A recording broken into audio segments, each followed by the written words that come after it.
You know, that Galaxy S25 Ultra is looking so much better now than it did at previous renders, but there is still some controversy. The TikTok ban might not end up happening after all, given some recent developments. Meta seems committed to a new pair of Ray-Bans that are ready to compete with Android XR. OnePlus is finally ready to give us another, more refined foldable. And yes, Google is being forced to sell its Chrome browser unless it can convince a judge. I'm Jaime Rivera. We've got 5 topics to cover, and don't blame me for my choice of days to publish. This is Tech Briefing. The official news today have everything to do with how things are going between Google and DOJ. Yes, it's been widely covered for months how the US Department of Justice has pretty much found Google guilty of violating antitrust laws, and what's interesting is that it's no different than how Microsoft has been found liable back in the 90s. From the company's deal with Apple to make Google the default search engine to its predominance of the Google Chrome browser, yeah, there's a lot. The DOJ has proposed that Google sells Chrome as a result of the ruling claiming anti-competitive practices and dominance of the search market. Yes, I'm getting Internet Explorer vibes, killing Netscape all over again, but I know most of you aren't that old. Anyways, Google opposes the proposal, calling it extreme, and it makes sense given how you don't really need Chrome to prioritize Google search. And then there's the fact that Chromebooks are so predominant in schools, but that's a story for another video.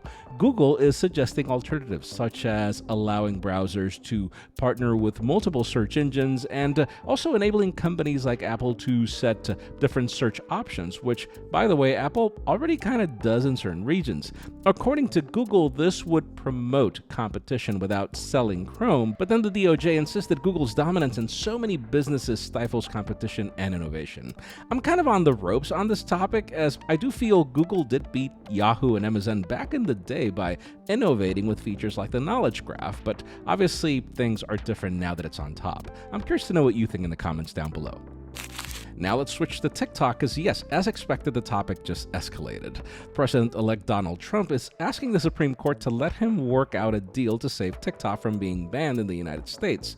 Trump says he has the skills and support needed to solve the issue once he takes office.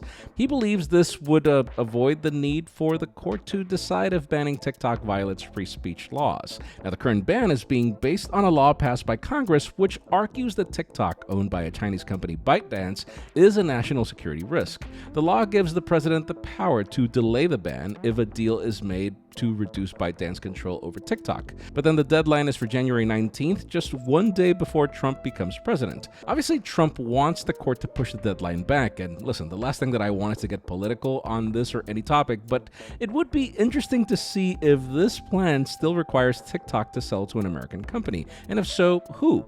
Considering Trump already owns another social media competitor, and so does Musk, yeah, this is interesting as a development. Meta is reportedly preparing to launch a new version of its Ray-Ban Meta smart glasses that will include a built-in display, which, yes, comes right after Android XR. According to the Financial Times, these updated smart glasses are expected to debut in the second half of 2025 and will focus on delivering notifications and responses from Meta AI. This move follows Meta's earlier reveal of its Orion smart glasses, which featured a cutting-edge display.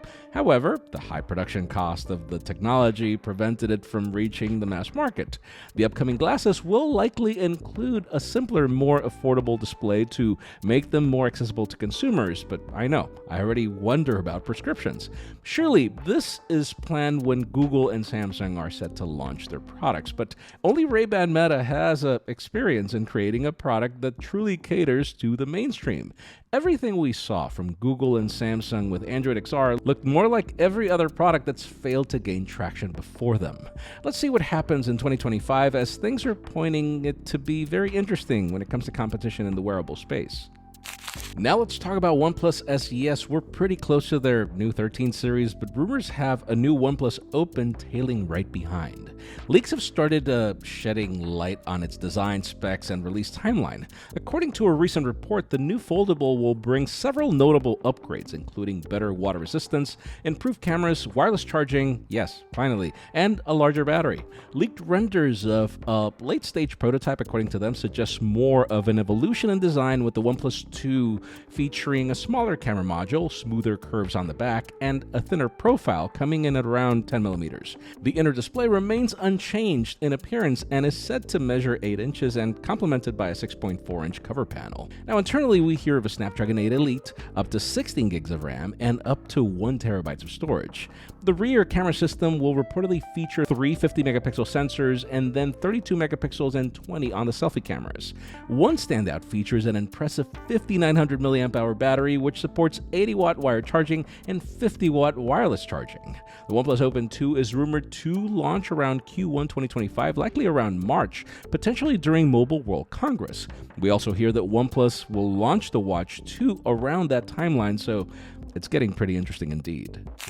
And finally, for the most interesting news today, let's talk Galaxy Unpacked. The Samsung Galaxy S25 Ultra is almost ready to launch, and many of its features have already been leaked and have driven a bit of controversy. On the positive front, we get to see a new batch of updated imagery that does make it look pretty hot. Yes, we're getting the 4 standard colors of titanium black, titanium blue, titanium gray, and titanium white, and forgive me for not saying titanium anymore, because let's talk about the exclusive colors. We hear jet black, jade green, and pink gold, some of them which seem to have black borders. Ice Universe calls the blue more like a gray in a recent tweet, but we'll see.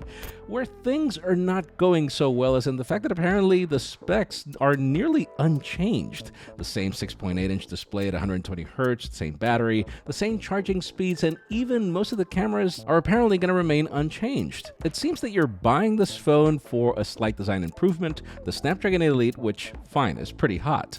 The cameras only seem to be improving in the quality of the ultra-wide lens, and we do also hear of a possible increase in RAM to 16 gigs at the base, which we're most likely sure has to do with AI, but then that spins another topic. We hear Samsung is ready to revive Bixby with a more advanced AI technology. Yes, the same feature that's lived in your Galaxy for nearly 10 years and you've disabled every single time.